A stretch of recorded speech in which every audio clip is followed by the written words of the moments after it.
새로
hello, good morning. हम मुंबई से बोल रहे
Can you hear me?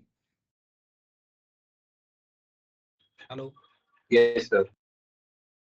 Am I audible?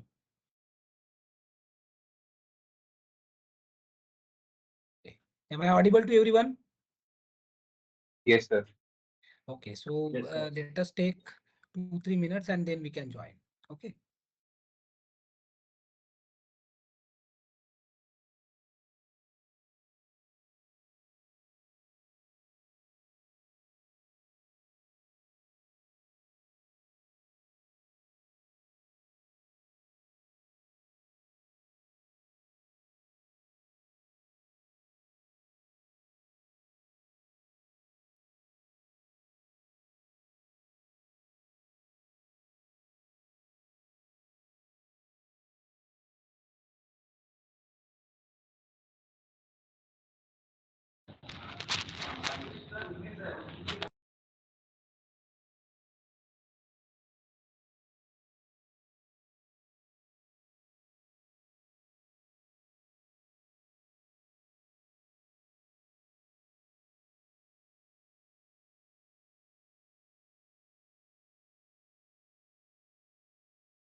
So wait for 1 or 2 minutes. Once the sufficient students are there, we will start. Okay. Now it is just 104.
Okay, so can we start?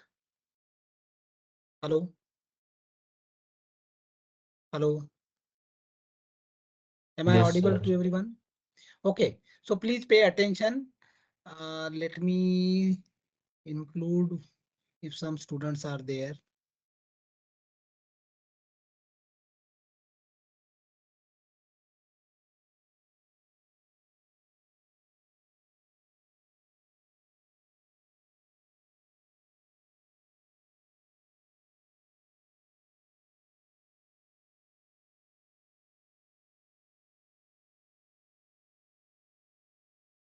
मेरे बस थी ना 3 तीन थी। 1 थी एक जगह गया था मैं उससे पहले। Okay, सही किया ले गया था। फिर तेरे पे किससे? is my slides visible to everyone? Hello. Yes sir yes sir Okay, so let me start from the.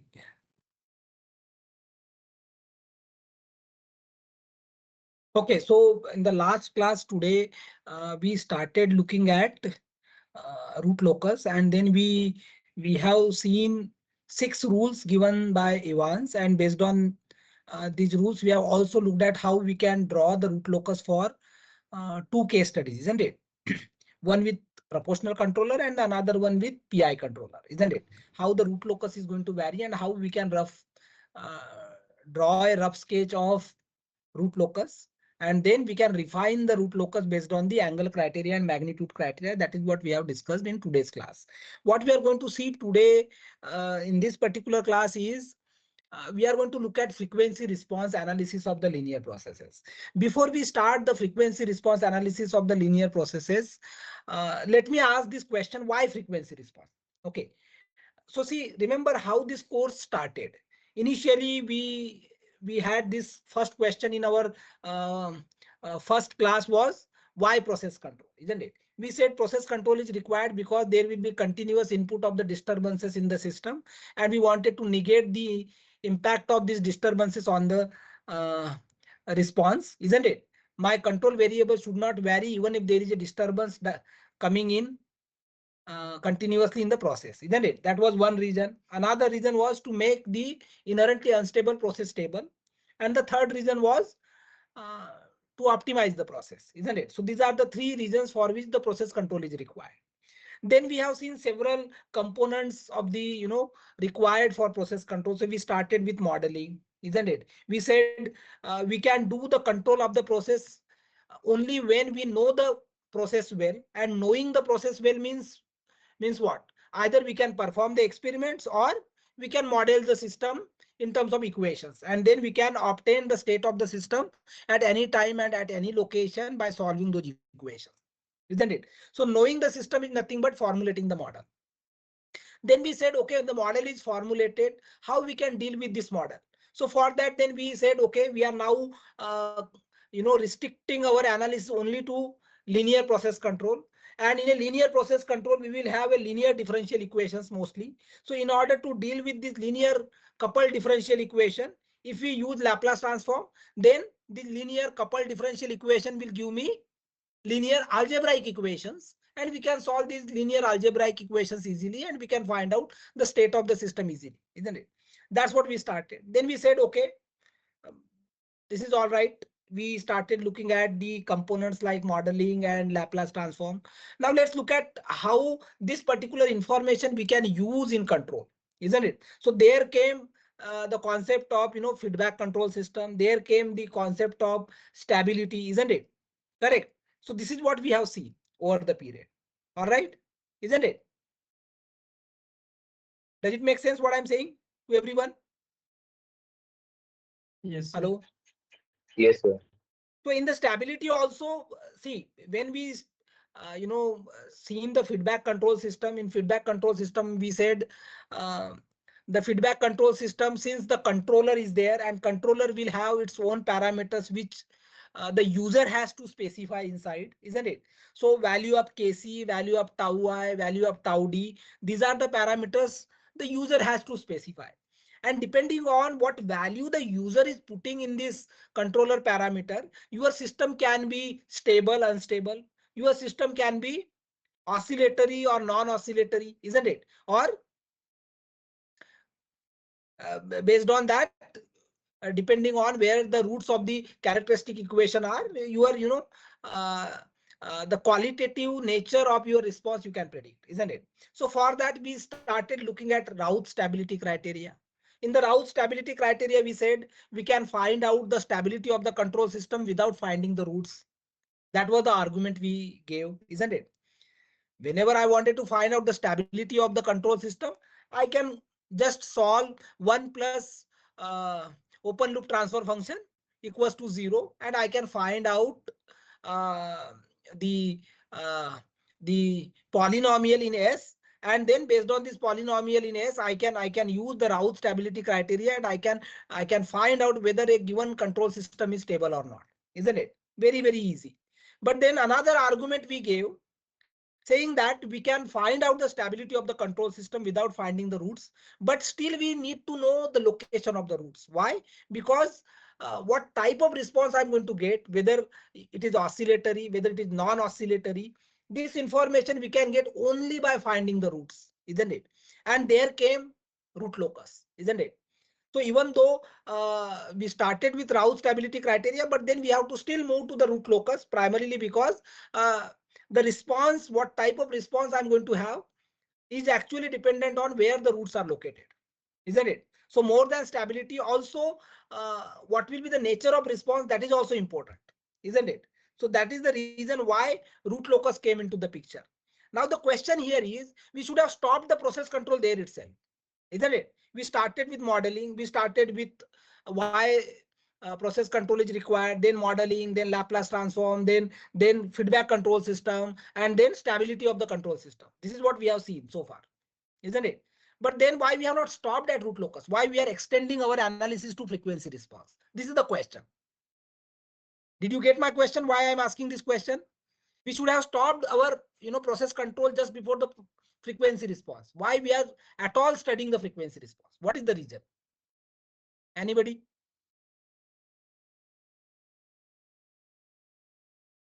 Why frequency response is actually part of your syllabus?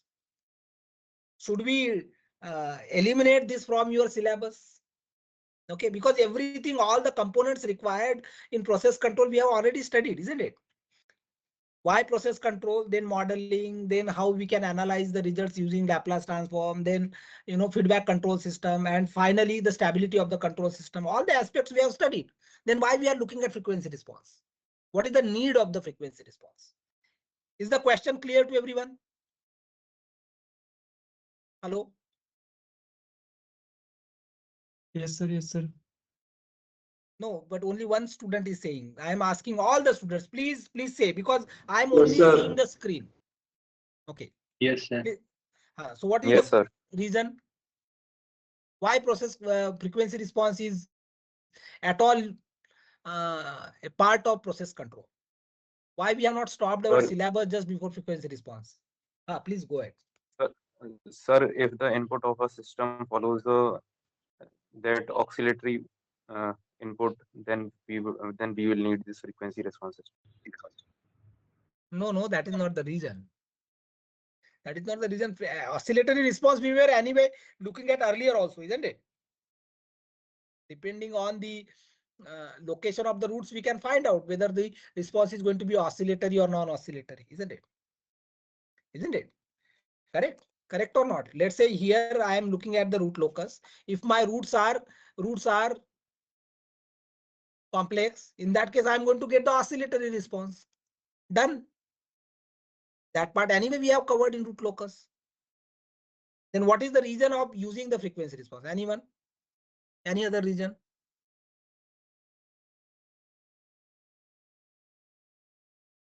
If the frequency response is a part of your syllabus, there should be some solid reason for that, isn't it? It's not just for the sake of making mathematically things complicated, isn't it? Anyone? What could be the reason why frequency response is? First of all, what is frequency response? Frequency response is nothing but if you give a sinusoidal input to the system, how my system is going to behave. Analysis of that is referred as frequency response. Okay. Now, why we dealing with frequency response at all in this course.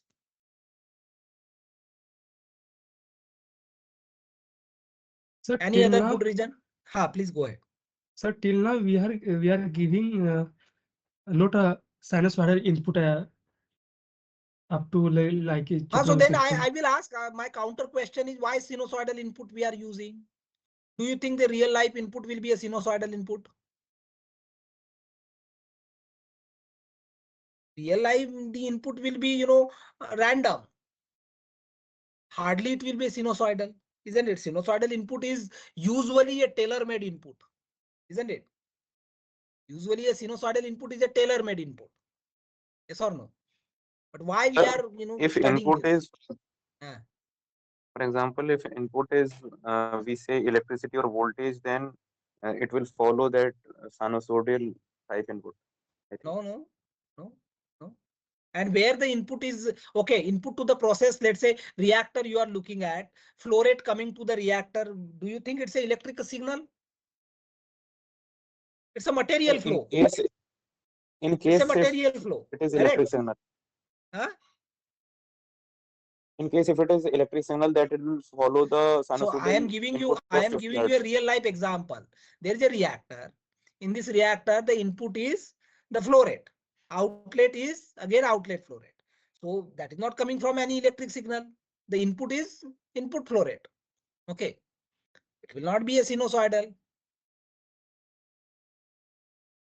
Isn't it? This course is process transfer, process control, isn't it? It's not control system. Control system is a part of electrical engineering. There somebody is saying this, then okay, that could be one reason. But in a process control, most of the time we are dealing with process system like reactors, distillation columns, etc., isn't it?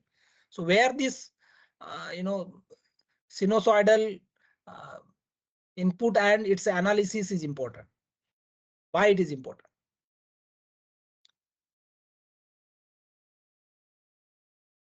Any other student?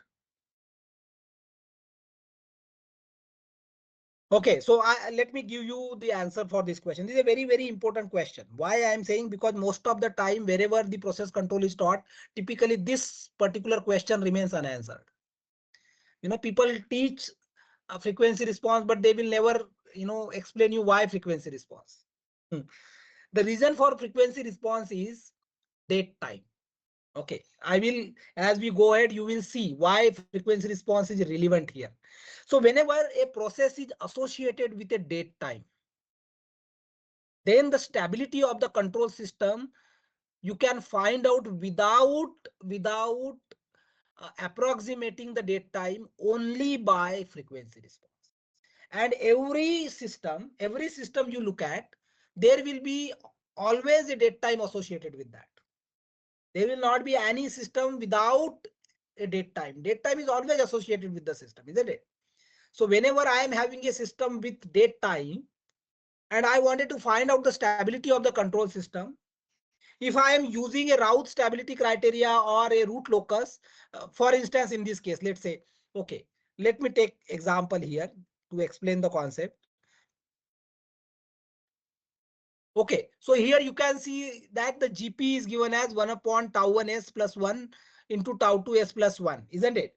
This is the GP. Let's say I am saying that this process has a date time associated with it. So what will be the transfer function typically?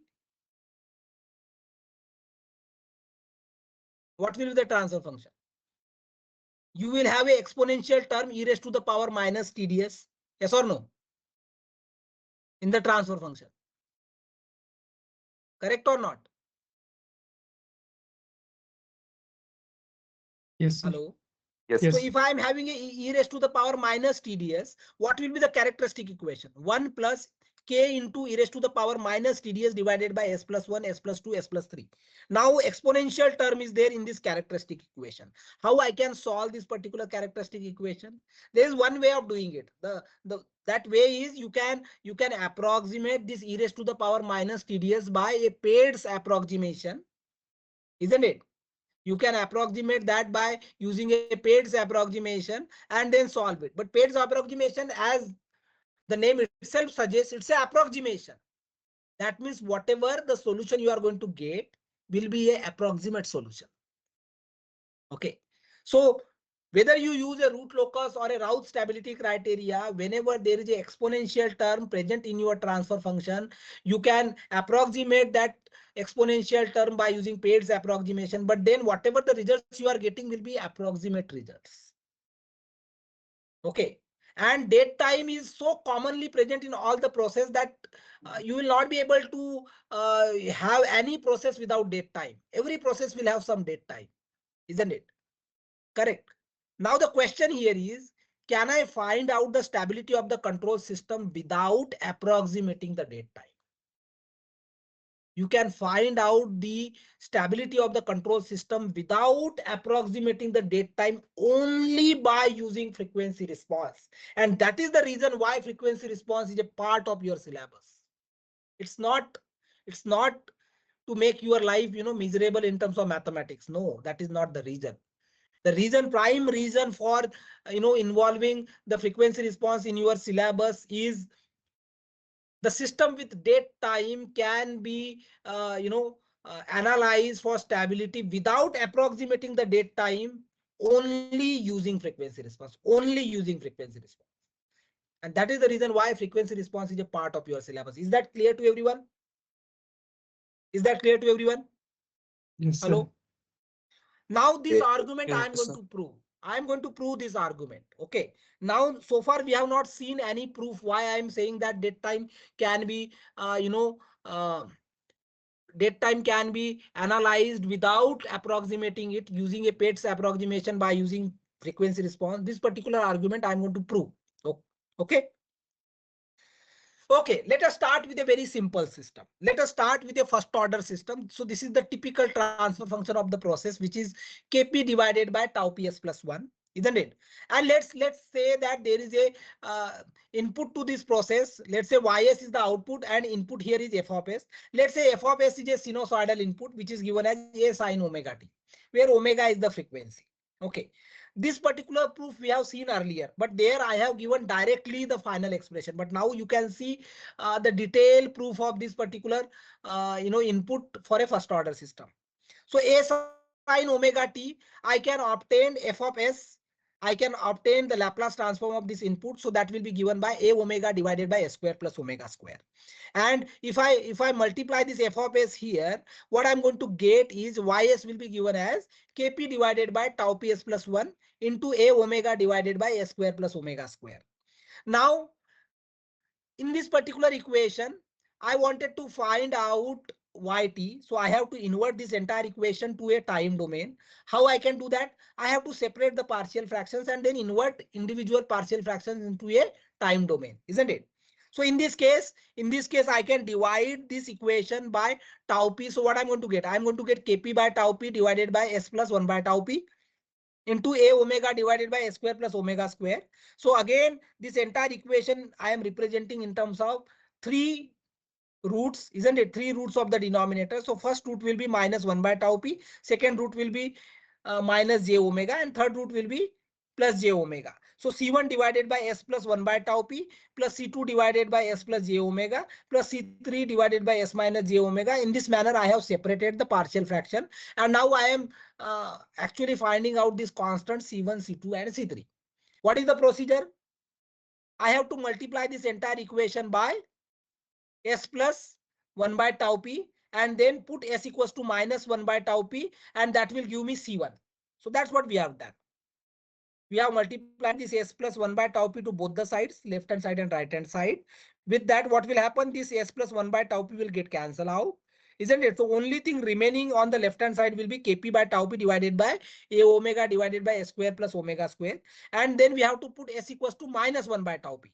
So if we put that in terms of s, we can put minus 1 by tau p. So this is what we are going to get as a c1. So c1 comes out to be directly kp a omega tau p divided by 1 plus tau p square omega square. So c1 we have obtained. Similarly for c2, again we can multiply this equation number 3 by s plus j omega and then put s equals to minus j omega. So with that what we are going to get is this s will be replaced by minus j omega, isn't it? minus j omega, and this s will be represented by again minus j omega, so that will become minus 2 j omega, and here minus j omega. So again we can simplify this. After simplification, what we are going to get is kPa divided by minus 2 omega tau p plus iota. Now here the iota is in the denominator.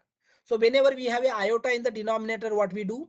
We multiply and divide a particular term so that this iota we can eliminate, isn't it? So in this case, again we can multiply and divide by omega tau p minus iota. If we do that, what we are going to get? We are going to get kPa omega tau p minus iota divided by minus 2 tau p square omega square plus 1, and that will be the constant C2. Is it clear to everyone, this part? Hello. Yes, sir. Similarly, we can find out C3. C3, in order to find out C3, again we can multiply this equation number 3 by S minus J omega, and then we can put S equals to J omega. With that, again we can find out C3. So C3 comes out to be kPa divided by 2 minus omega tau p plus iota. Again here the iota is in the denominator, so we can multiply and divide this entire equation by omega tau p plus j. So with that we are going to get kPa omega tau p plus iota divided by minus 2 tau p square omega square plus 1. Okay, so we have obtained C1, C2, C3, all three constants we have obtained. We can put those constants here and we can invert this entire equation into a time domain. Okay, so this is the equation we have obtained. Now in this particular case, let's concentrate on these last two terms. So these last two terms are what?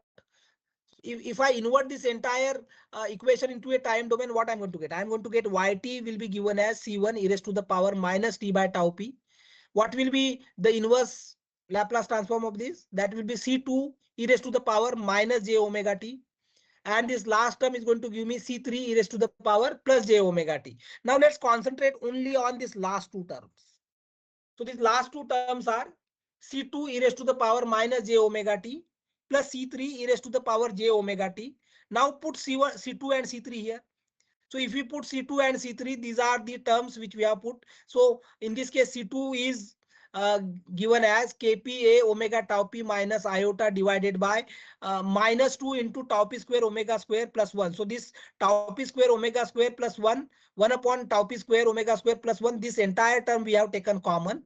And again, e raised to the power minus j omega t, this is represented in terms of sine and cos. So this e raised to the power minus j omega t is given as cos omega t minus j sine omega t. Similarly, we can put C3. So C3, again, this common denominator is taken out. So with that, the remaining term here is kPa omega tau p plus iota divided by minus 2.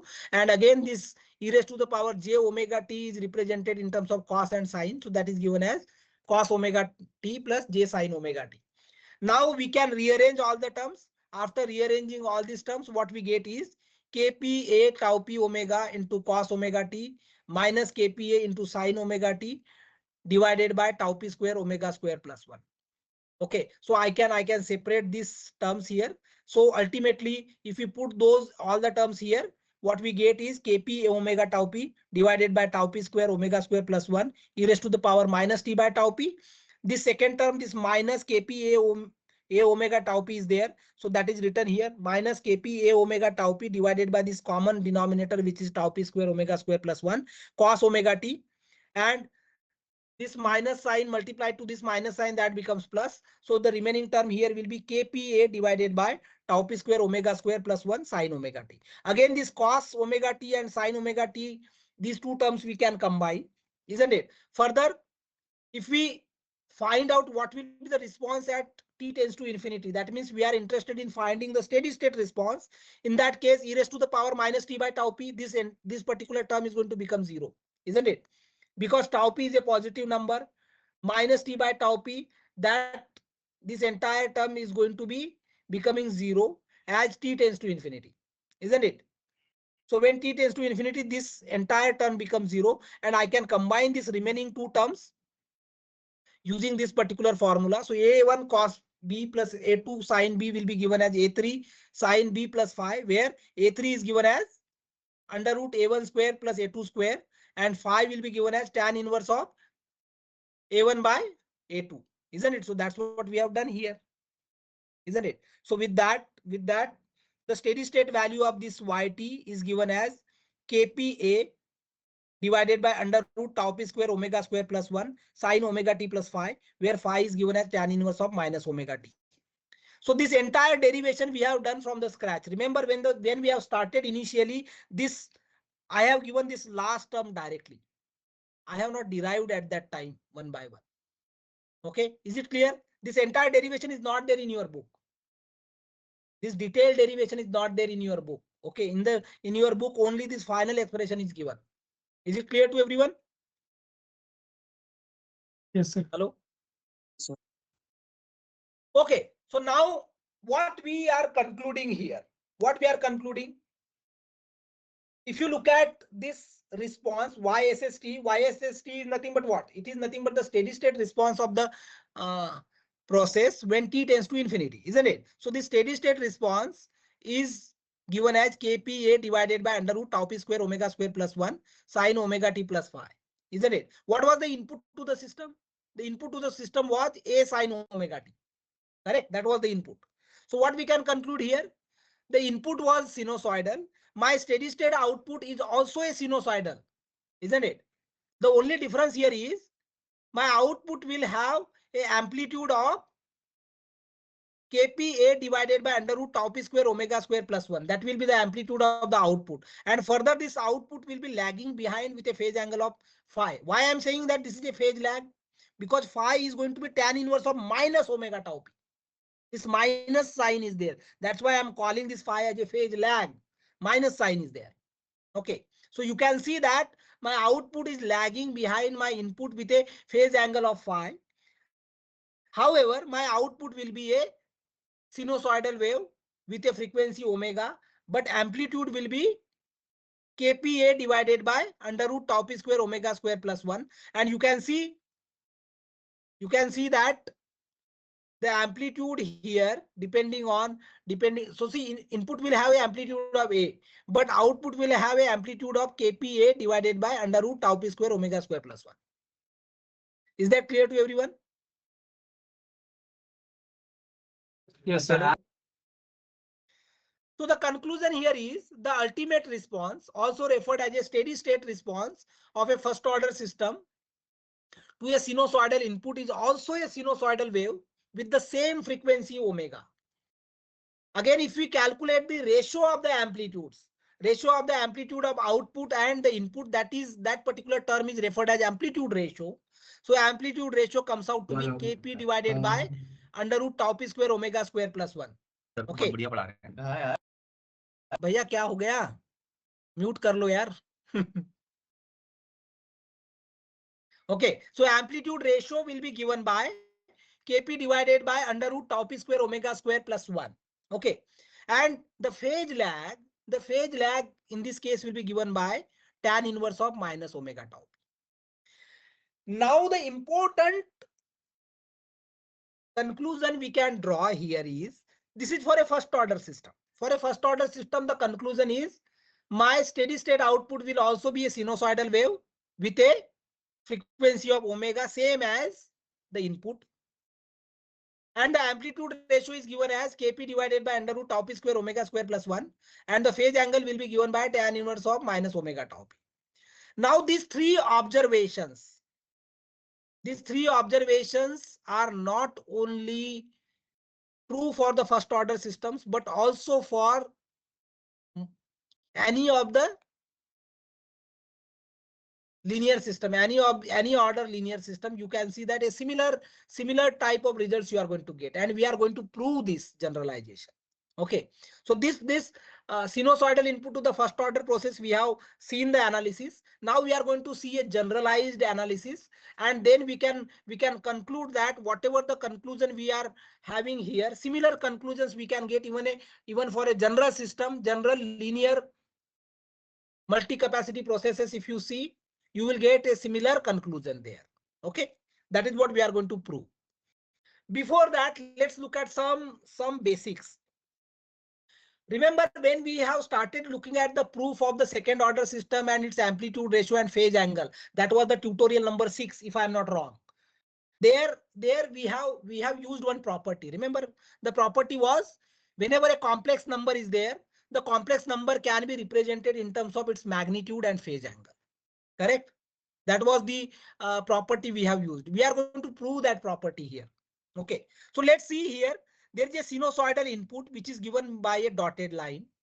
Dotted line is the input. Okay, and the output is shown by a solid line. You can see that your output will be lagging behind your input, and that is why if you look at the difference between these two peaks, that is given as phase shift. You can see between input and output there is a phase shift, which is nothing but phase angle phi. Also if you look at the amplitude, so the amplitude of the input is A, whereas the amplitude of output will be given by what? Amplitude of the output will be given by A into amplitude ratio, isn't it? A into amplitude ratio will be given as your amplitude of your output. Typically, the amplitude of the output is lower than the amplitude of the input. That is what we see. Okay. Is this graphical representation clear to everyone?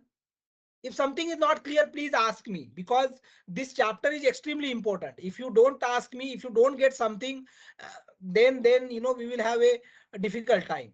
Okay. So please ask me if something is not clear till this point. Is it clear to everyone? Yes, sir. Yes, please ask. Somebody was asking the question.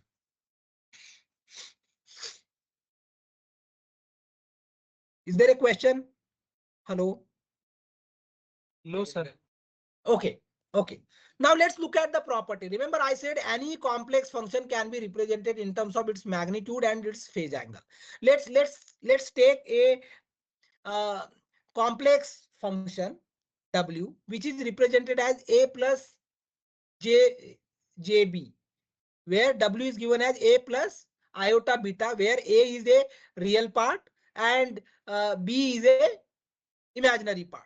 Okay, so in this case, A is given as real part of the W, whereas B is nothing but imaginary part of the W, isn't it? Correct.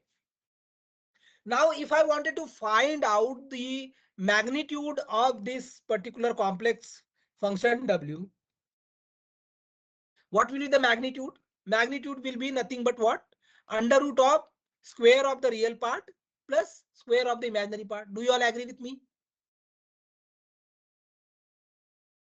Yes, sir. Is it clear to everyone? The modulus or the absolute or a magnitude of W, which is a complex function, will be given by mod of W, and that is given as under root of square of real part plus square of imaginary part, isn't it? Correct? Yes or no? And similarly, the phase angle between the real and the imaginary part will be given by what? It will be given by argument of W, and that is given as tan inverse of imaginary part by real part. So tan inverse of imaginary part by real part is going to give me the phase angle theta. So are you all with me till this point? This you might have done in your school days, but still, are you all with me?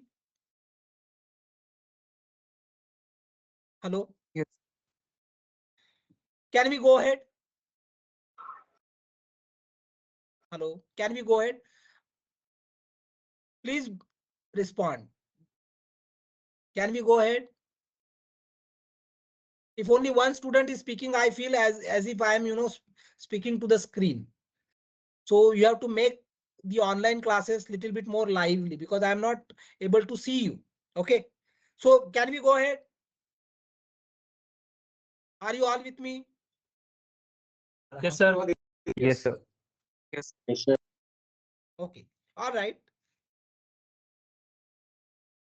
Okay. Now let's look at this particular function omega a little bit in more detail. So remember, I said A is a real part and B is a imaginary part. If I represent this particular function W in a complex plane, I can represent the imaginary part on the y-axis and I can represent the real part on a x-axis like this, isn't it? Correct? where the length of this W, length of this particular point from the origin will be nothing but its magnitude. Do you all agree? Yes. Now, what will be A? What will be A? A will be nothing but what? This magnitude here, which is W. W into cos theta. W into cos theta will give me A. Do you all agree? Magnitude W into cos theta will be A.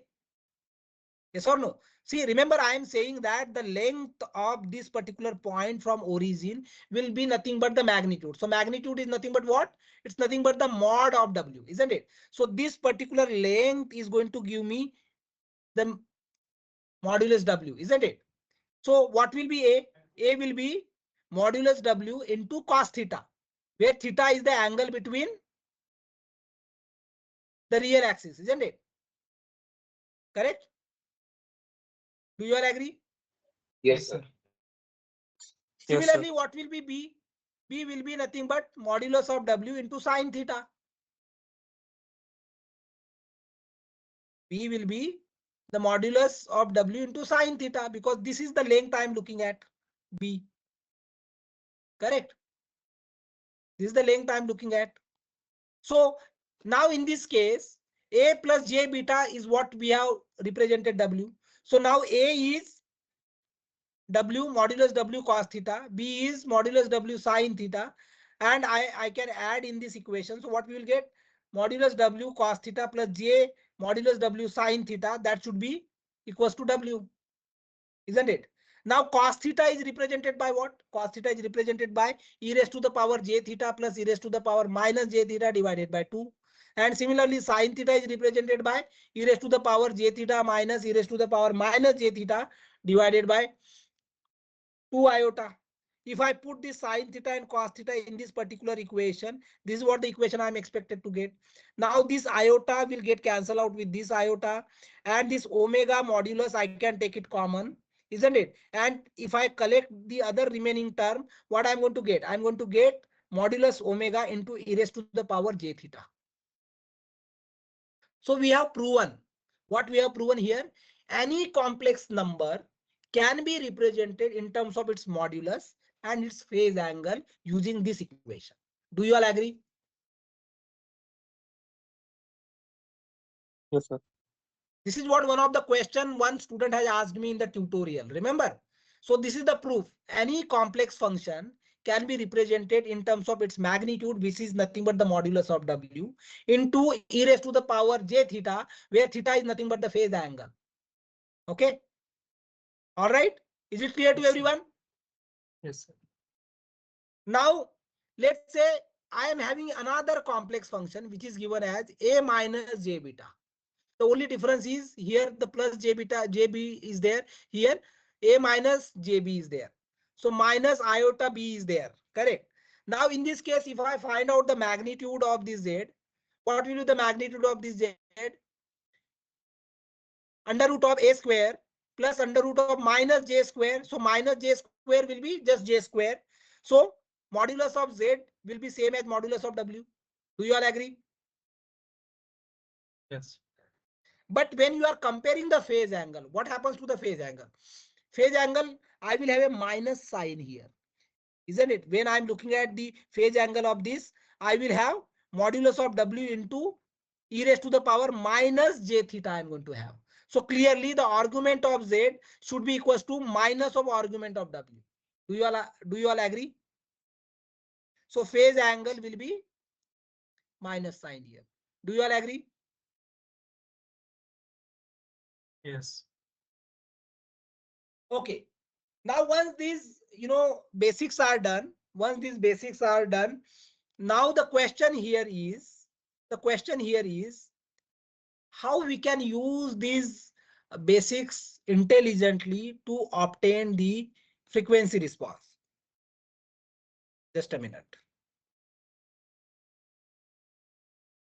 How we can use these basics to obtain the frequency response, that is what the question we are trying to answer. Can anybody say?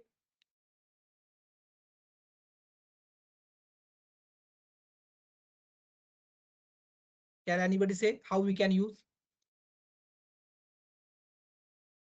Remember when we have started looking at the derivation earlier in the starting initial classes, I said that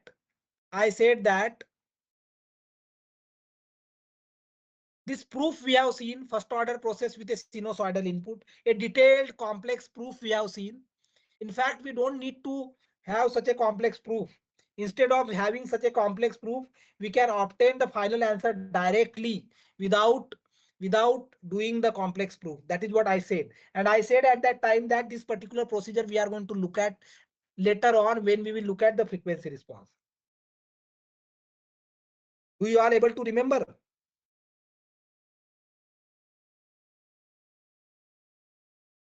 Hello?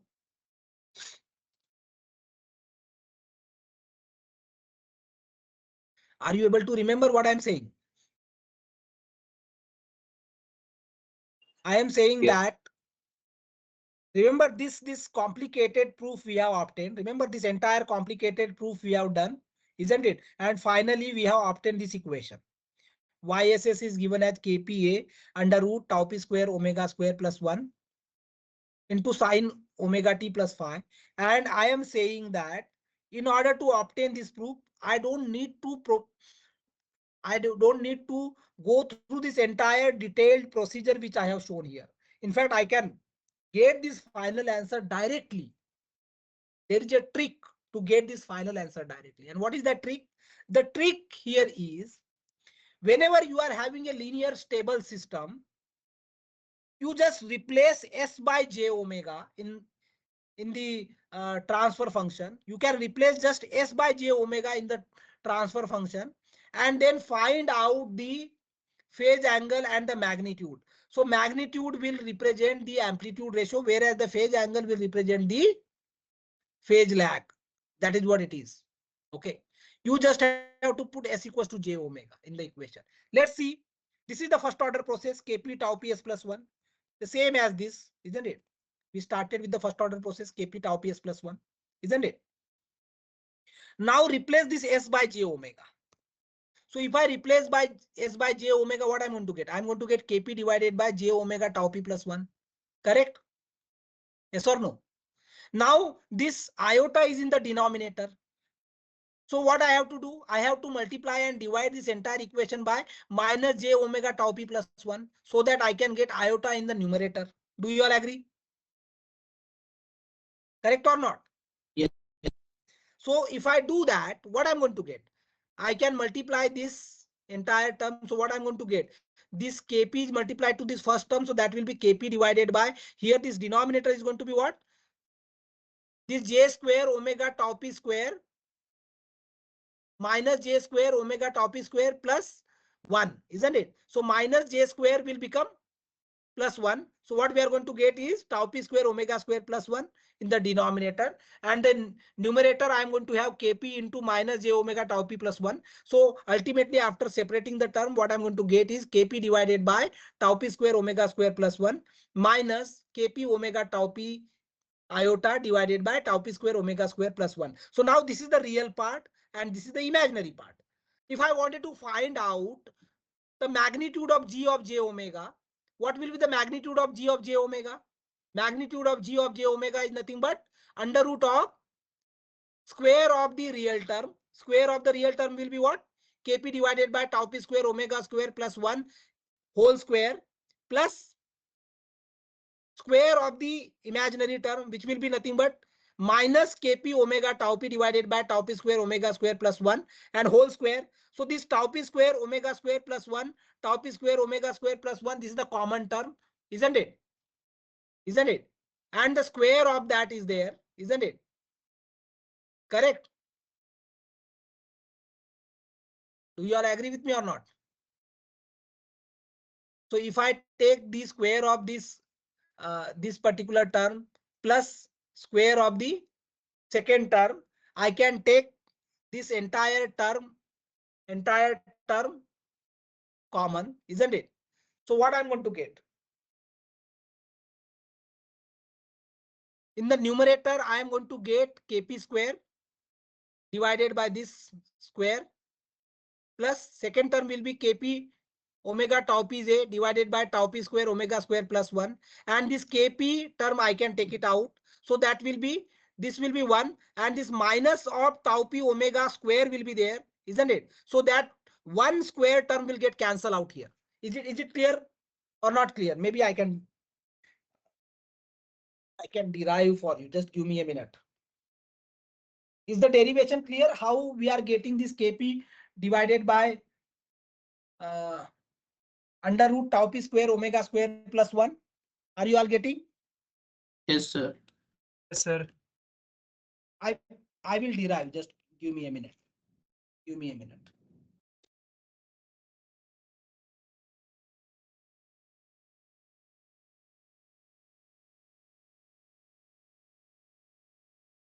Okay, let me just do the derivation here. Okay, so what I am going to get?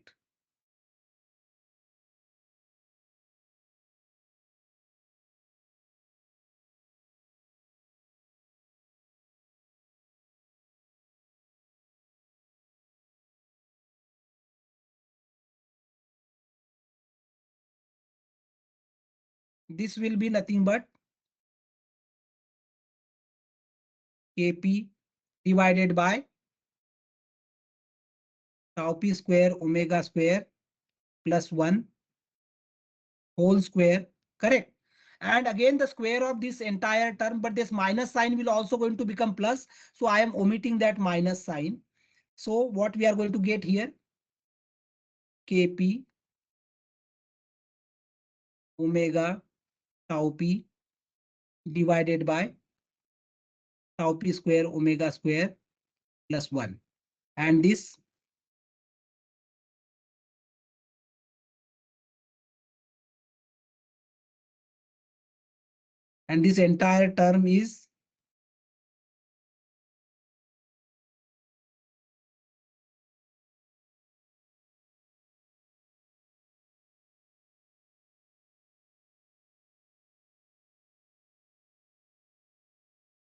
entire term is square, correct?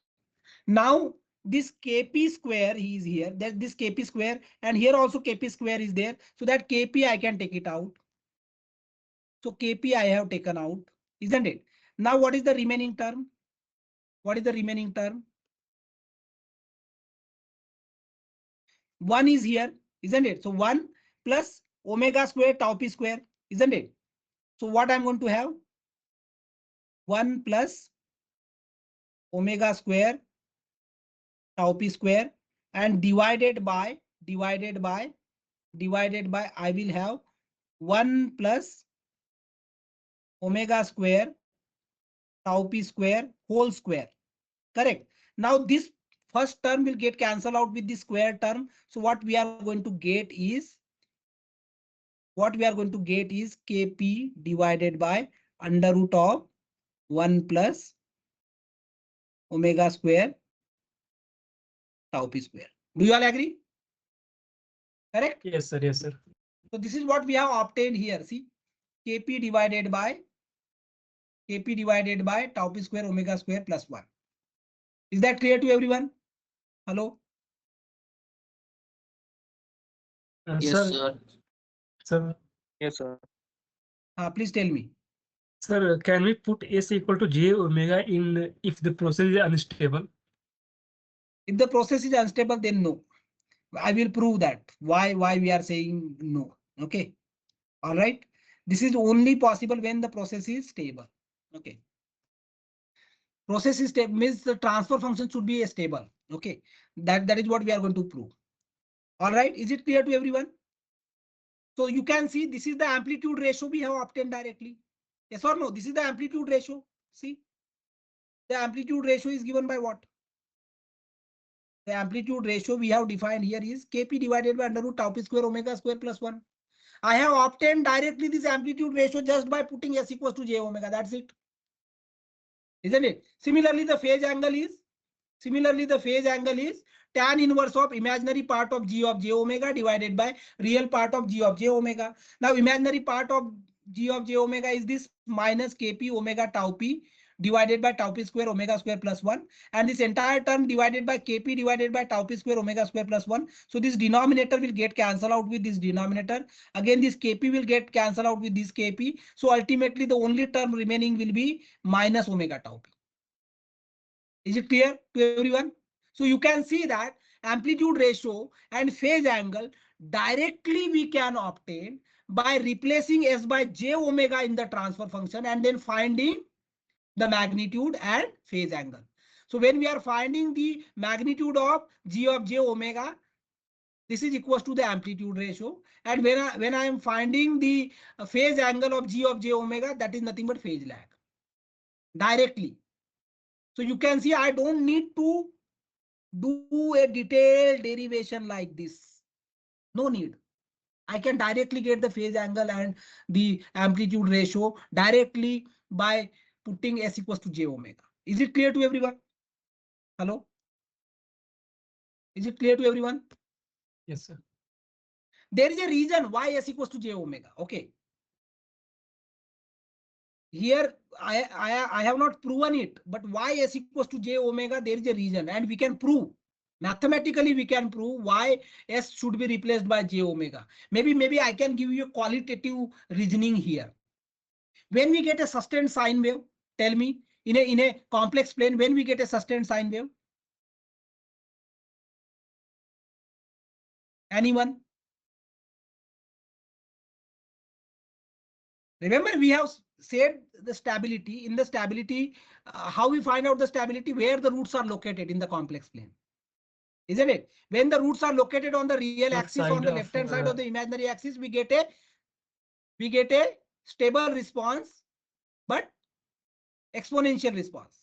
When we have a roots which are imaginary and again located on the left hand side of the uh, uh, imaginary axis, in that case we get a response which is stable, and the sine wave is going to die out with time, isn't it? We get a sustained sine wave only when the roots are located exactly on the imaginary axis. Do you all agree? Yes or no? Yes. Yes. When the roots are located exactly on the imaginary axis, what will be the value? There is no real part. There is only a imaginary part. Imaginary part means these are represented by j omega, isn't it? Where omega is the value and j is actually representing the imaginary value, isn't it? Remember, this is what we have seen here. Let me take this example. Remember, in this particular case, we said this s equals to 1.28 j. Where this 1.28 j is located? Somewhere here, isn't it? So that means at these two locations, what is the value of s? At these two locations, what is the value of s? Tell me. What is the value of s? J omega. Exactly. Yes or no? Where omega is 1.28. Can you see why s is replaced by j omega? Because I am finding the roots exactly at the imaginary axis. Remember, here replacing s by j omega, there is a reason. It's not arbitrarily done. There is a reason. You can prove that. Is it clear to everyone? Hello? No, sir. Not clear? Okay. Yes, sir. Let me go. Okay. Remember, when we have these 2 points represent what? Tell me. This point and this point. This is what we have seen in root locus. What these 2 points represent? What will be Imaginary the part response of at it. these 2 points? Where my Sinusoidal. roots are located on the imaginary axis, what type of response I get? Sinusoidal. Sinusoidal is there, but sustained sine wave we get. Here also we get a sinusoidal response. But then sine wave is not a sustained sine wave. That sinusoidal input is going to die out with time. Yes or no? I will have a response where sinusoidal response is going to die out with time. Only in this particular case, my response is not going to die out. It will be a sustained sine wave. I'll go back. Let me go back to a the figure which we have done earlier. Just give me a minute. Maybe then I will be able to give you a interesting. Ah, remember this is the figure we have seen earlier. Yes or no? Correct? Yes, sir. Now, what type of response we get when the roots are located here at the imaginary axis? What type of response we get? We get a sustained sine wave. See, this is the sustained sine wave. Yes. Sine wave is not dying out. Let's say I am having the roots here. In that case, the sine wave is dying out with time. I am getting a sustained sine wave only when my roots are located on the imaginary axis. Isn't it? Correct. Yes. Now what type of response I am getting here?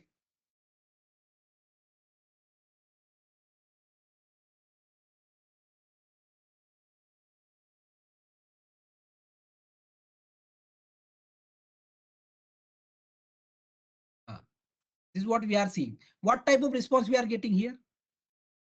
Tell me. Is the sine wave dying out here?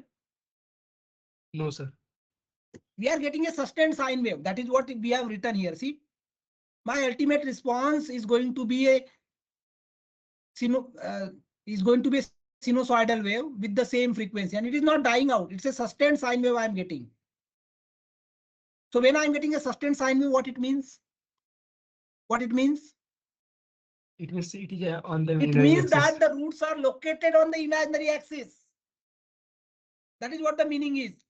When I am getting the output, which is a sustained sine wave, its meaning is you are getting your roots exactly on the imaginary axis. And when you are having roots exactly at the imaginary axis, what is the value of the roots? J The omega. value of the roots is j omega. Can you see?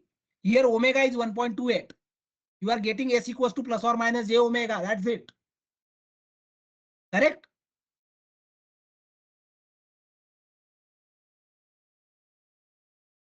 Yes, sir. Remember, that is what we are getting everywhere. Even in this particular case also, we are getting the same. In this case also here, what roots we are getting? See, what roots we are getting here? 3.32 iota 3.32. and minus 3.32 iota. So we are getting a j omega, where omega is 3.32. Can you see the point? Whenever I am having the roots located on the imaginary axis, my roots are j omega directly.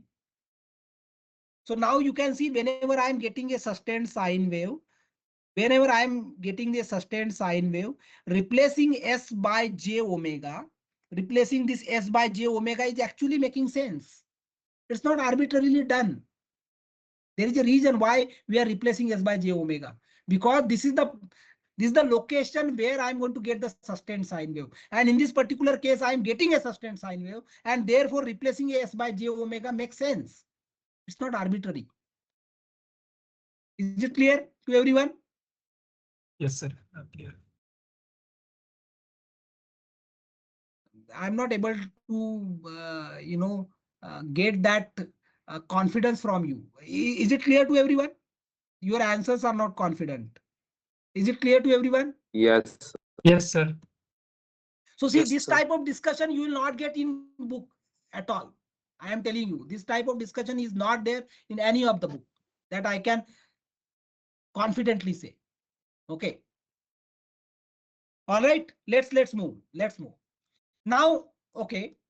So what we have proven here is I can directly get the amplitude ratio and the phase angle just by replacing s by j omega, isn't it? And then we can find out the magnitude of g of j omega. That will give me the amplitude ratio directly, and the phase angle of g of j omega will be nothing but the phase lag.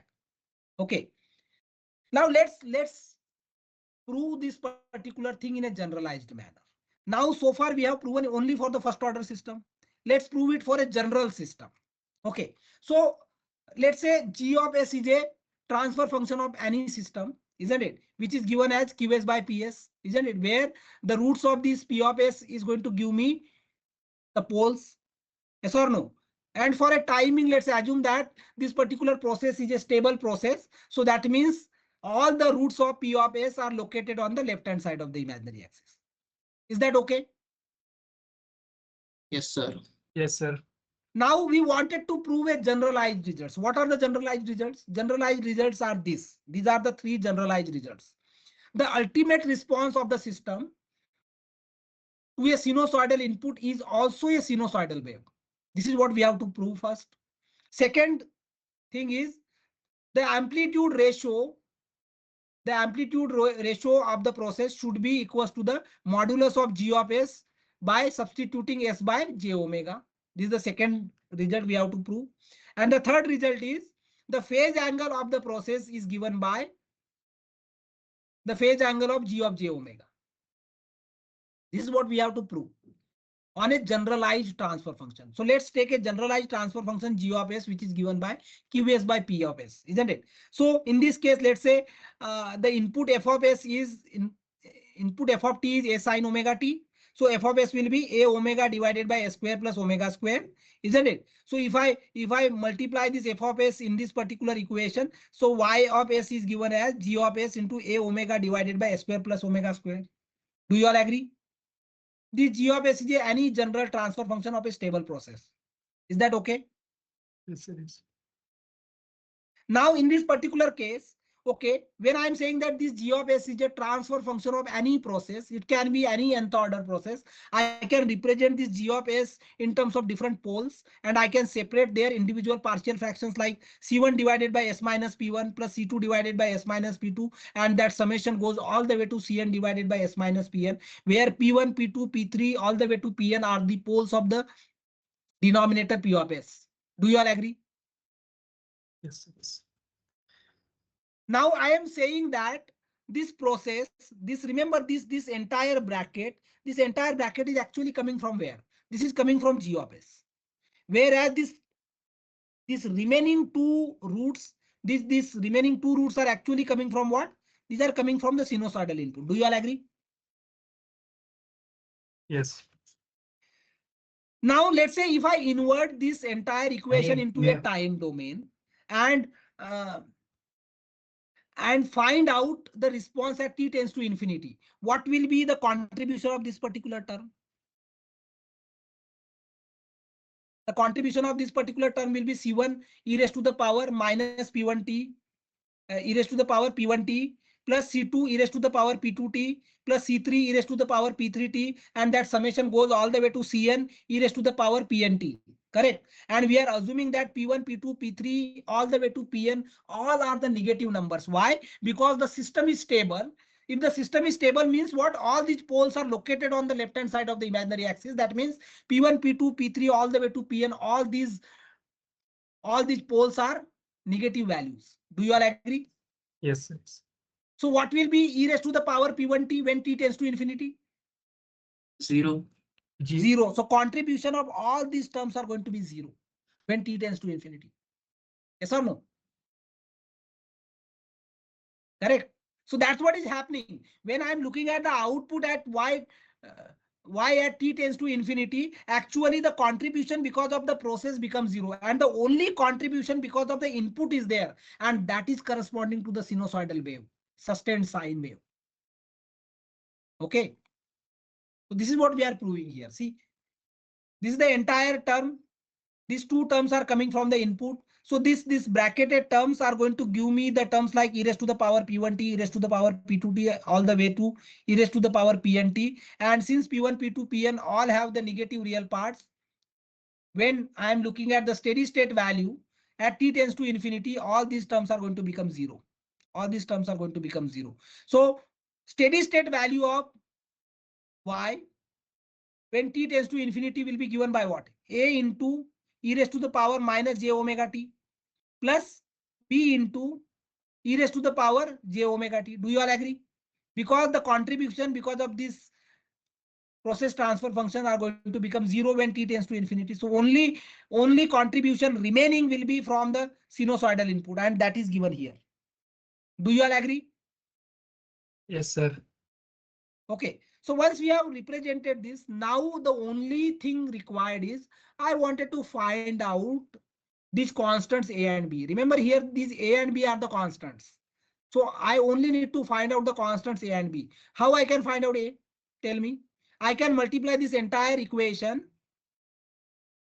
I can multiply this entire equation. So remember, this entire equation is given by what? If I represent this is the entire equation. This is the entire equation, isn't it? I can multiply this entire equation by s plus j omega, isn't it? S plus j omega, and then put s equals to j omega. I will get directly A. So that s plus j omega will cancel out here, isn't it? So I will get g of s a omega divided by s minus j omega, and I can replace s by minus j omega. So that's what we are doing here. So if you do that, we will get directly A, and A comes out to be A into g of minus j omega divided by minus 2j. That is what we are going to get. Similarly, B will be obtained as A into g of j omega divided by 2j. That's it. Now this is also giving me another corollary of the same discussion we had just one slide before. Remember, I said why we are replacing s by j omega. Now you can see here also we are replacing s by j omega. Yes or no? Yes, sir. Can you see the point? Isn't it? So in this case, A will be given by A into g of j omega divided by minus 2j, and B will be given by A into g of j omega divided by 2j. This is similar to what we have seen in tutorial number 6. Exactly same. I am doing this entire analysis in terms of G.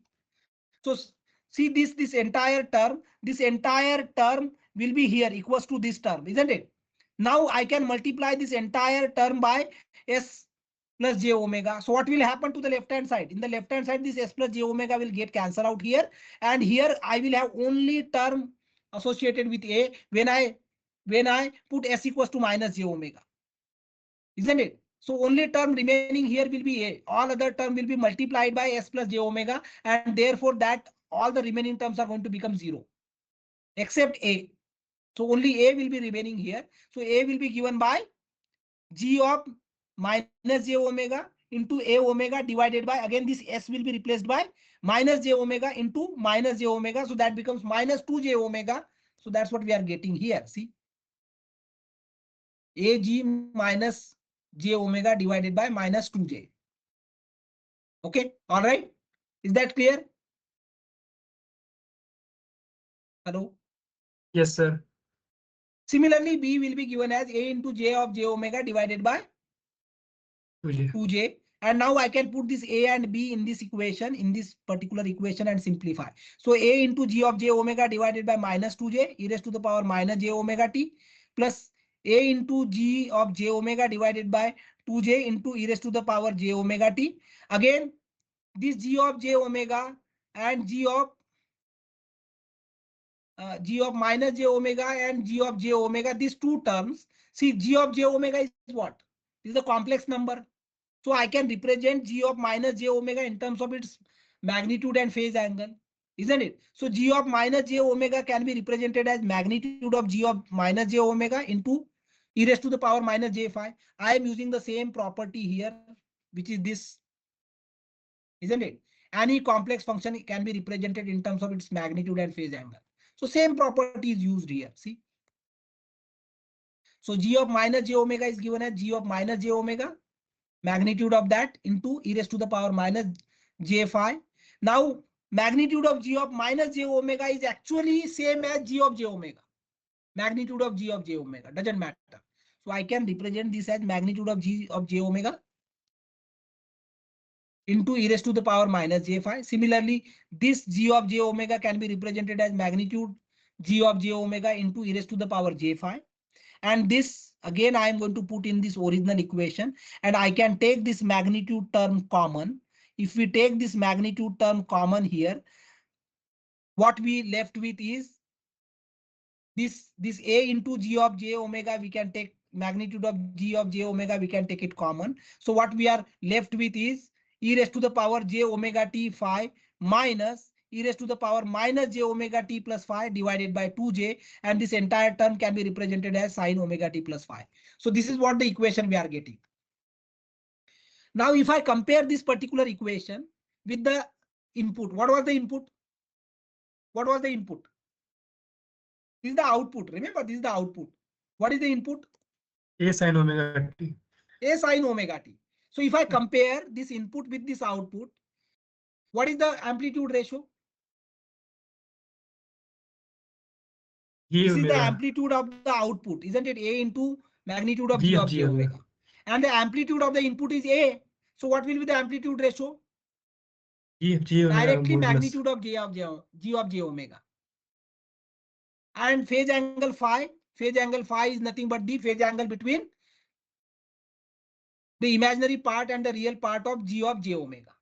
So you can see that this result, this result is actually a generalized result for any transfer function g of s, provided that this transfer function should be corresponding to a stable system.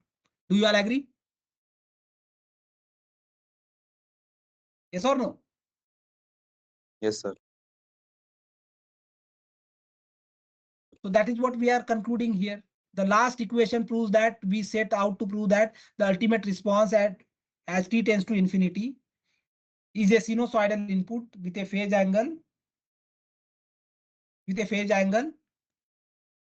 Sorry, when t tends to infinity, it's a sinusoidal input with a frequency omega, and the amplitude ratio is given as g of j omega. Similarly, the phase angle is given as the argument of g of j omega, isn't it?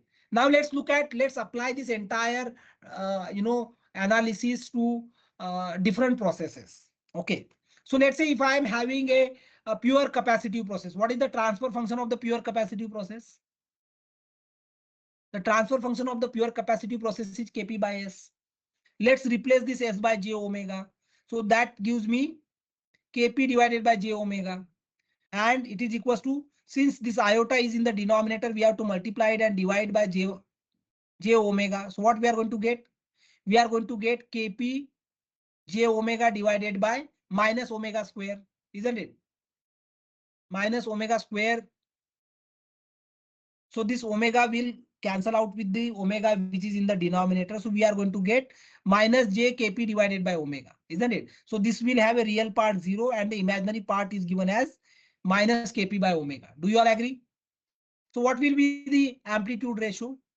Amplitude ratio will be magnitude of this g of j omega. So that is nothing but square of the real part plus square of the imaginary part. So square of the real part is 0. Square of the imaginary part will be Kp square by omega square and under root of that.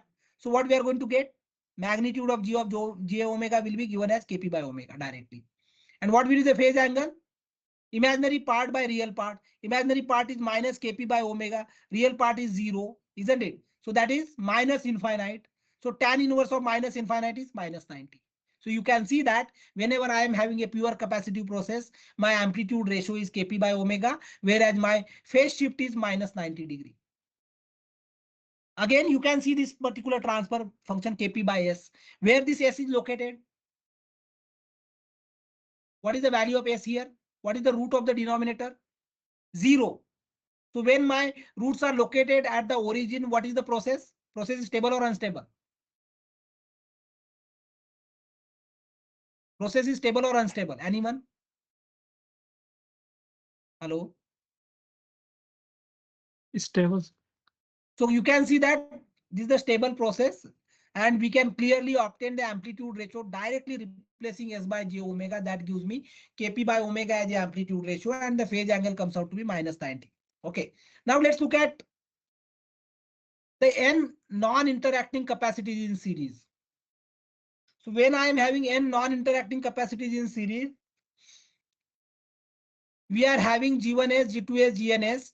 So let's say all these individual capacities are the first order processes. So these are given by K1 divided by tau 1 s plus 1 into K2 divided by tau 2 s plus 1. And this multiplication continues all the way to Kn divided by tau n plus 1. Now in this particular case, again, if I replace S by j omega, what I'm going to get? G of j omega will be given as G1 of j omega, G2 of j omega, and multiplication continues all the way to Gn of j omega. Now, if we represent g of g1, j omega will be nothing but what? Magnitude of g1 j omega into e raised to the power minus j phi 1, isn't it? So for any ith capacity, we can write this as gi of j omega magnitude into e raised to the power minus j phi I, isn't it? Now in this particular case, all these magnitudes we can take it out. So all these magnitudes are multiplied. And what will happen to the phase angle? Minus j into summation of all the phase angle is going to take place. So what it means? So whenever there are multi-capacity processes are there, their magnitudes are, whenever I'm calculating the amplitude ratio, their individual amplitude ratios are multiplied. Isn't it? That's what we are getting. Remember here, magnitude of G1 J omega is nothing but the amplitude ratio of the first process. This is nothing but the amplitude ratio of the second process. This is nothing but the amplitude ratio of the nth process. So all these amplitude ratios are multiplied when I'm calculating the overall amplitude ratio. So overall amplitude ratio will be given as K1, K2 all the way to Kn divided by under root 1 plus tau 1 square W square into 1 plus tau 2 square W square and multiplication all the way to under root 1 plus tau n square W square. Similarly, the phase angle phi will be additive here. You can see phase angle is phi 1 plus phi 2 all the way to phi n. So here the phase angles are added. So phi will be given as tan inverse of minus omega t tau 1 plus tan inverse of minus omega tau 2. And that summation goes all the way to tan inverse of minus omega tau n. Is it clear to everyone? Hello? Yes, sir. Yes. Now let's look at the second order system. So second order system, again, this particular derivation we have already done by using first principle in the tutorial number 6. Now we are going to do it directly replacing S by J omega. This is what the tutorial number 6 was. There is a second order system is given, and then we have found out the amplitude ratio and the phase angle directly for a sinusoidal input. Now in this case, we are going to find out the amplitude ratio and the phase angle directly by putting S equals to J omega. So this is the transfer function. G of S is given as Kp divided by tau square S square plus 2 zeta tau S plus 1. Again, I can replace S by J omega. So what I'm going to get? If I put S equals to J omega here, so S square will be J omega square, isn't it? So this J square will be minus 1. So what I'm going to get? I'm going to get minus tau square omega square. And this one here. So these two things I am combining here. So minus tau square omega square plus 1. And this 2 zeta tau S, here S is replaced by J omega. So we get 2 J zeta tau omega. Now you can see that here the iota is there in the denominator. So whenever iota is in the denominator, we have to multiply and divide the terms so that we can eliminate the iota in the denominator. So that's why we are multiplying and dividing minus tau square omega square plus 1 minus 2 j zeta tau omega.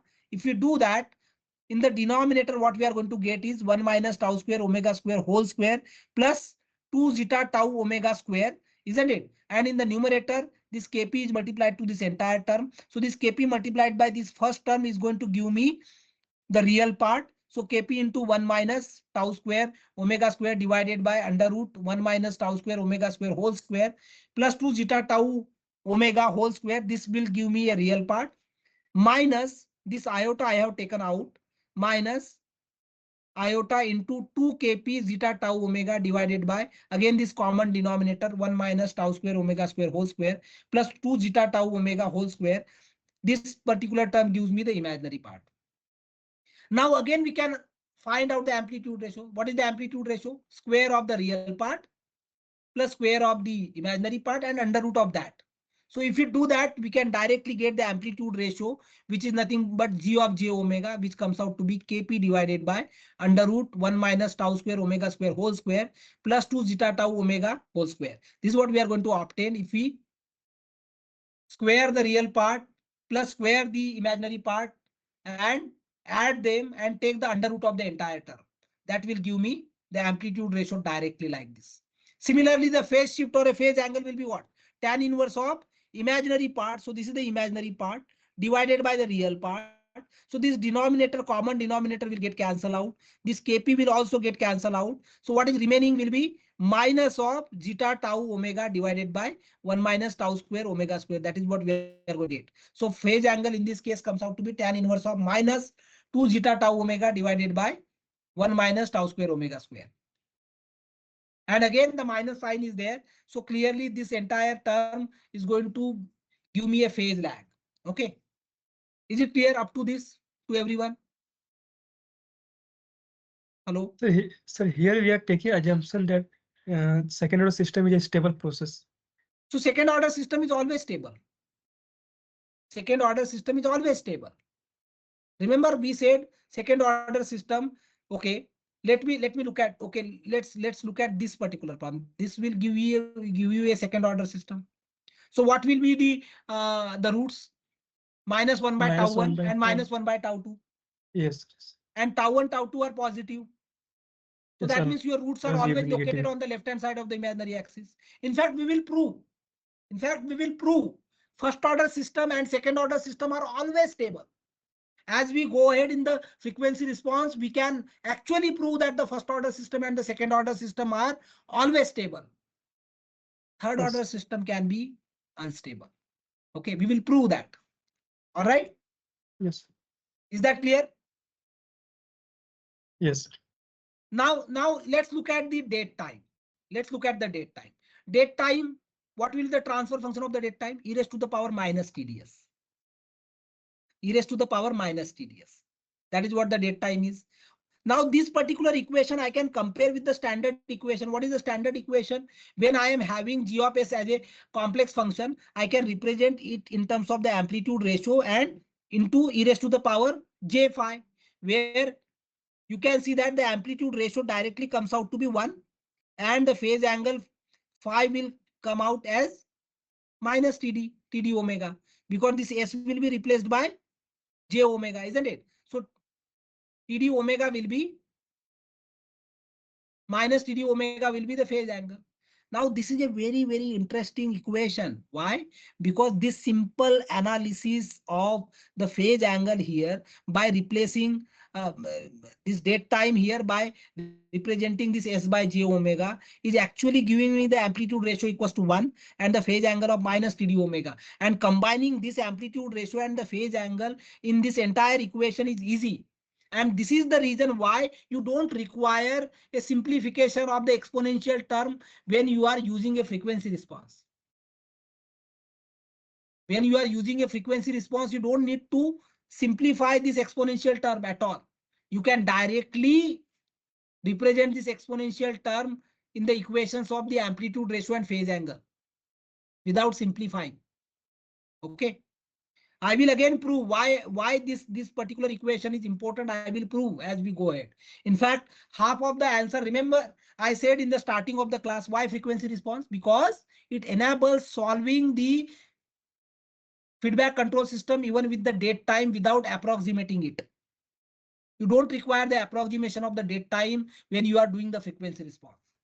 So even though the route stability criteria or root locus can give you the stability of the control system, but whenever there is a exponential terms, whenever there is a date time associated with the system, you have to simplify this date time using a pairs approximation. But such approximation is not required when you are finding the stability by using frequency response. So slowly we are building the concept. We are going to even build the concept of stability by using frequency response as we go ahead. Now we are only building the concepts. We have not even gone to the stability. Okay. Is it clear to everyone? So whenever I am having a date time, the date time has a amplitude ratio equals to 1 and the phase angle minus TD omega. Okay. Is it clear to everyone? Yes, sir. Okay. Now let's look at the controllers. Let's look at the controllers. So now if you are having a proportional controller, what is the transfer function of the proportional controller? Just Kc. Just Kc. There is no S term here. So I cannot replace S by j omega here. Even if I replace S by j omega here on the left hand side, there is no S term on the right hand side. So we get just Kc. Kc is a real term, real number. There is no imaginary number here. So what will be the amplitude ratio? Just Kc, isn't it? Remember what is amplitude ratio? Under root of square of real part plus square of imaginary part. There is no imaginary part here. So square of the real part is nothing but Kc square and under root of that will be just Kc. So amplitude ratio comes out to be just Kc directly. Whereas phase angle is nothing but what? tan inverse of imaginary part by real part. What is the imaginary part here? 0. 0 by Kc is 0. So tan inverse of 0 is 0. That's why phase angle you are getting 0. Is it clear to everyone? Yes, sir. Now look at proportional integral controller, PI controller. PI controller has a transfer function Kc given as 1 plus 1 upon tau is. Now there is a S term here. I can replace this S by j omega. So this S will also get replaced by j omega. What I'm going to get? Kc 1 plus 1 upon tau I into j omega. Now here iota is in the denominator. So what we have to do? What we have to do when iota is there in the denominator? We have to Rationalize them. multiply and divide by a term, isn't it? So tau I, j omega is there here, isn't it? So we have to multiply and divide by j omega term. So what we are going to get? What we are going to get? 1 minus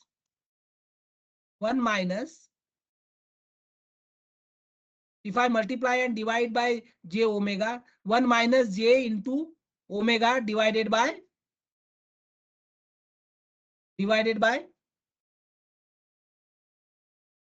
what we will get. So here in the denominator, we are going to get a term omega tau I directly. Yes or no? Minus j divided by omega tau I, isn't it? That is what the term I'm going to get.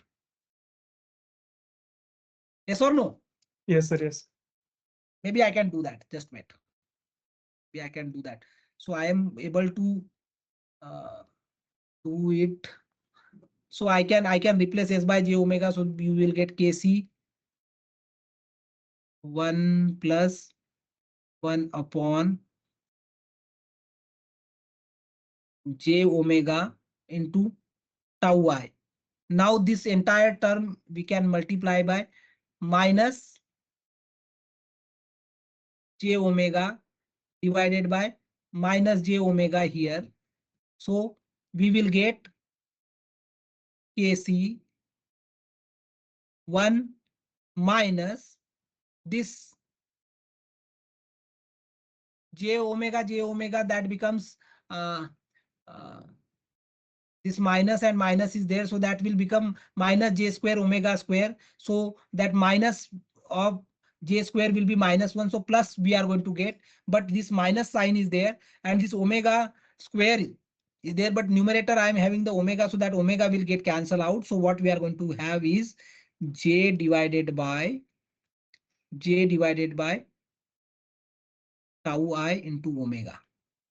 This is what the term I'm going to get, isn't it? Now, here the real part is 1, imaginary part is -1 by tau I omega. So what will be the square of the real part? Real part will be 1 plus imaginary part square will be 1 upon tau I omega square, isn't it? And under root of this entire term is going to be amplitude. So that is what into this Kc will come out. So that is what we have written, amplitude ratio. Is it clear? Is it clear? Yes, sir.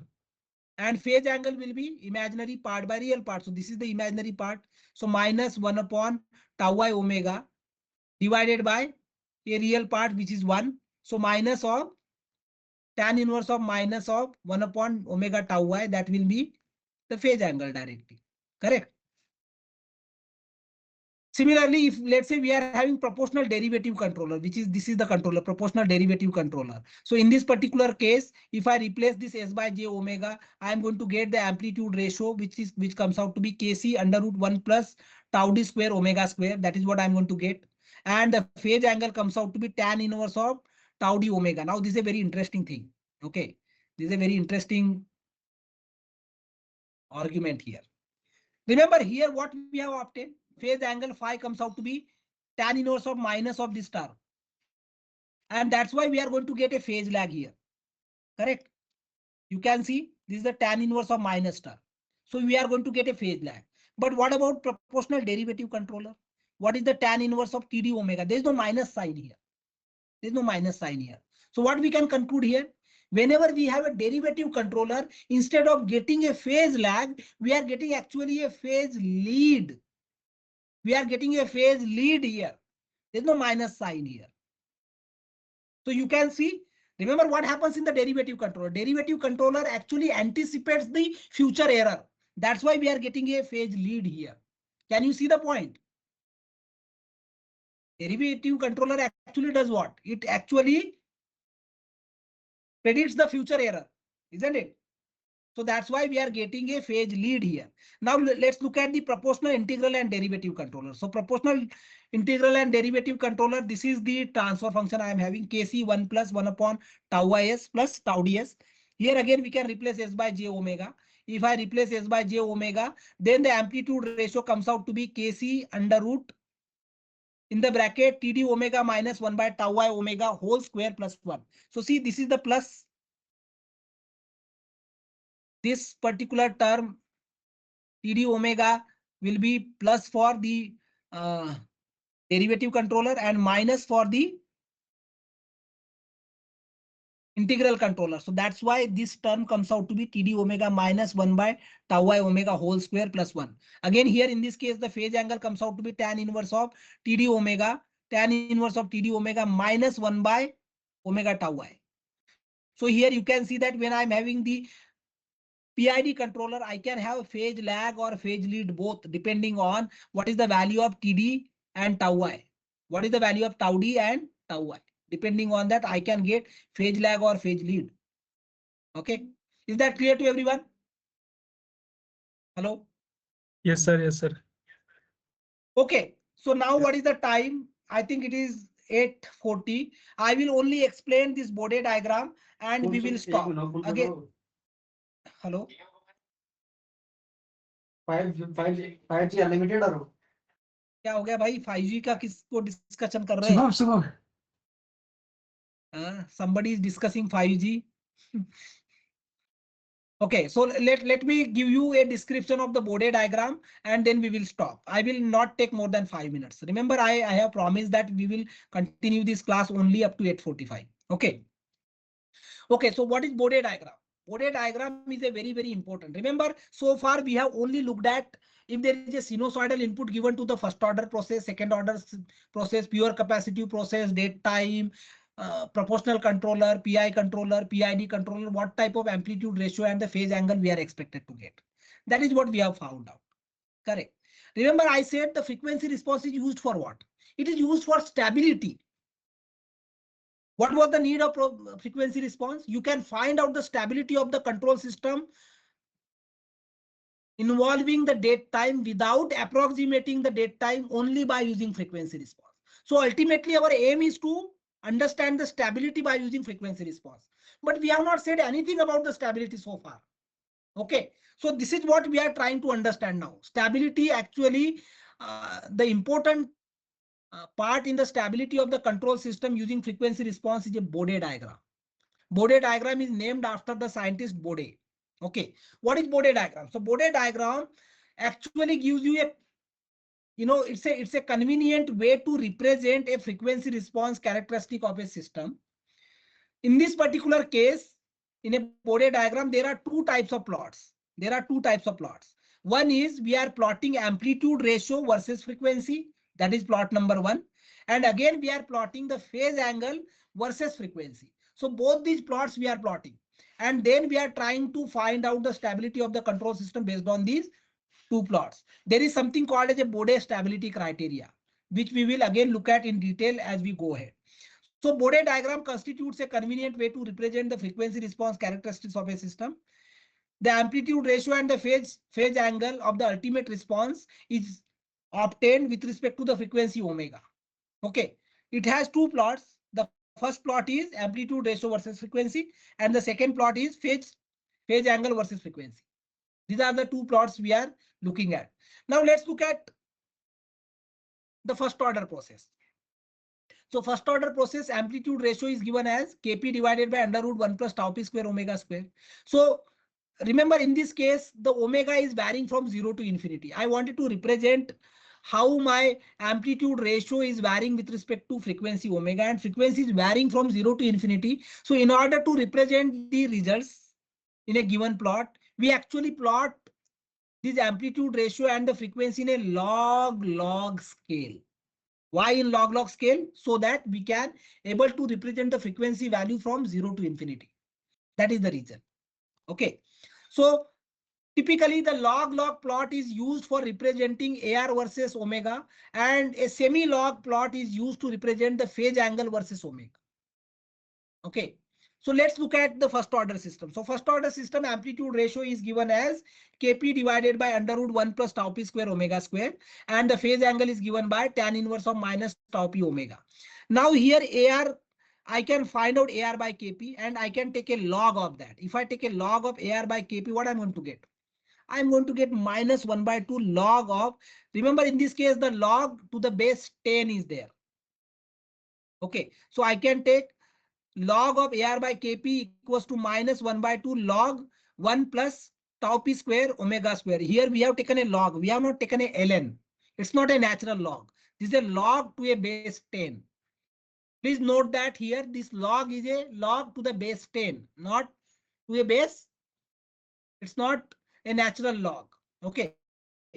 So log AR by Kp comes out to be minus 1 by 2 log 1 plus tau p square omega square. Now, in this case, since the tau p is constant and only thing which is varying is omega, but for a convenience, we are taking tau p and omega as one variable. So we are looking at how tau p and omega is varying from 0 to infinity. Okay, because tau p is anyway constant. So when omega is 0, tau p omega is actually 0. And when omega is infinity, tau p omega is also infinity. So let's find out what values we are going to get for log AR by Kp when omega tends to 0 and omega tends to infinity. So when we are finding out how log AR by Kp is going to vary when omega tends to 0, that is referred as low frequency asymptote. And when we are finding out how log AR by Kp is going to vary with omega when omega tends to infinity, then this is referred as high frequency asymptote. So in this case, when omega tends to 0, this particular term is going to become very, very small, very equivalent to 0. In that case, what I'm going to get? Minus 1 by 2 log of 1. Log of 1 is what? 0. Isn't it? Log of 1 is 0. So AR by Kp will be what? Log of a particular term is 0 when AR by Kp is equals to 1. So you can see log of AR by Kp is equals to 0. That means AR by Kp should be 1. So this is something referred as low frequency asymptote. And when omega tends to infinity, this particular term is dominating over 1. So we can have this 1 we can neglect because tau p square omega square is very much large compared to 1. In that case, I am having log of tau p square omega square. So this 2 can come out here. So 1 by 2 will get cancelled out with 2. So what I'm going to get? Minus log of tau p omega. So now if I look at this particular equation, what it means? If I plot log AR by Kp versus tau p omega, it will have a slope of minus 1. That's what it means. Again, this is the low frequency asymptote, whereas this is the high frequency asymptote. And this change of low frequency to high frequency takes place when this 1 is equals to tau p square omega square. So when 1 is equals to tau p square omega square, that means omega should be equals to 1 by tau p. And this particular value is called as a corner frequency. There are at least 3 types of frequencies: corner frequency, crossover frequency, resonant frequency, etc. Okay, all these frequencies have a different meaning.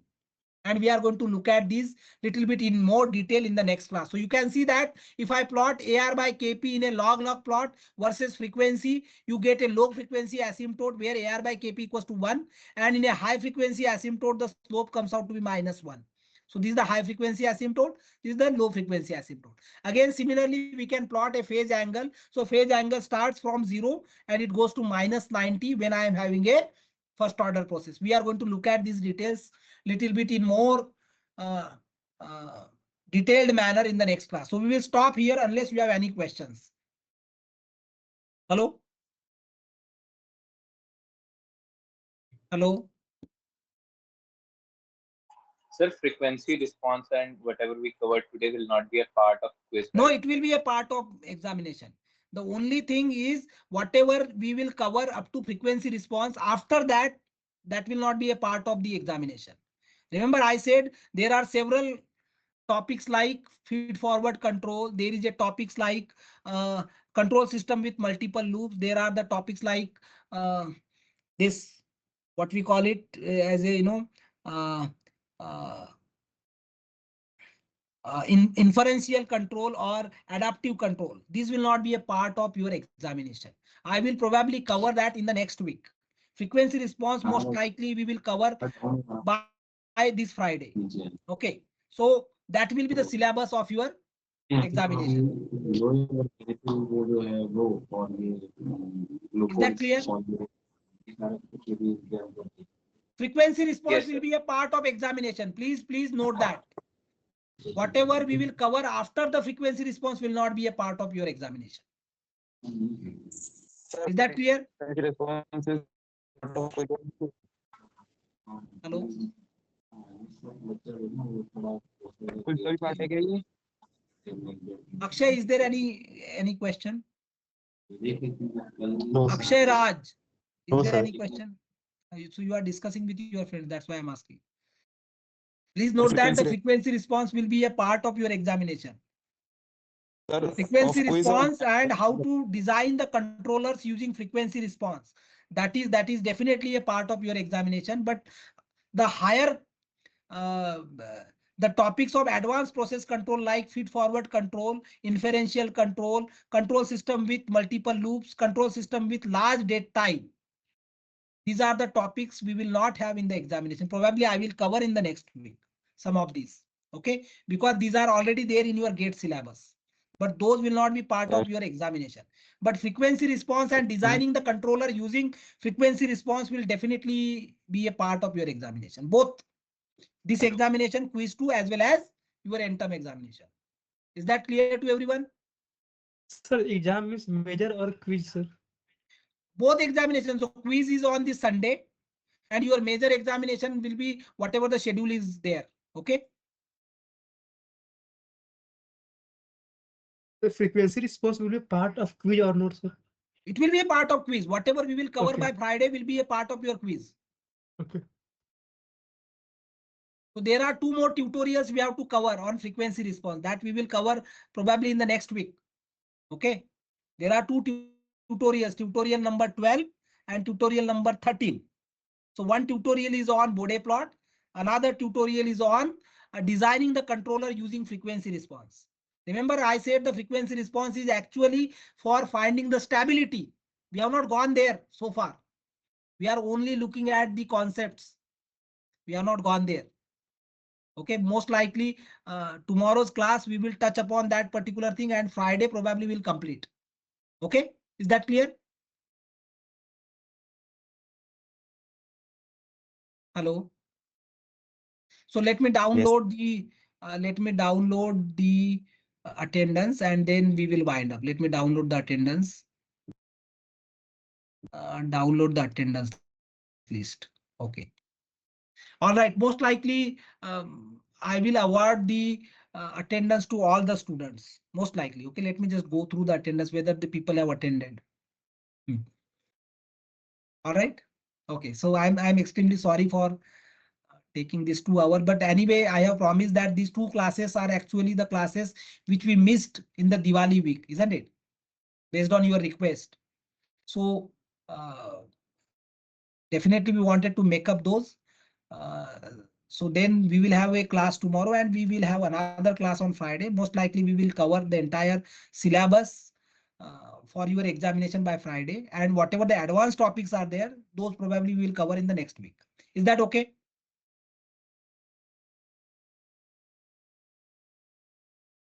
Hello? Yes, Yes, sir. sir. Okay. So please go through the material. There are remaining 50 slides. I will put those remaining 50 slides on Scoop tomorrow. Okay, I'm sorry. I have put the slides up to 200. So 200 to 250, those slides I'm going to put on the Scoop tomorrow. Okay, all right.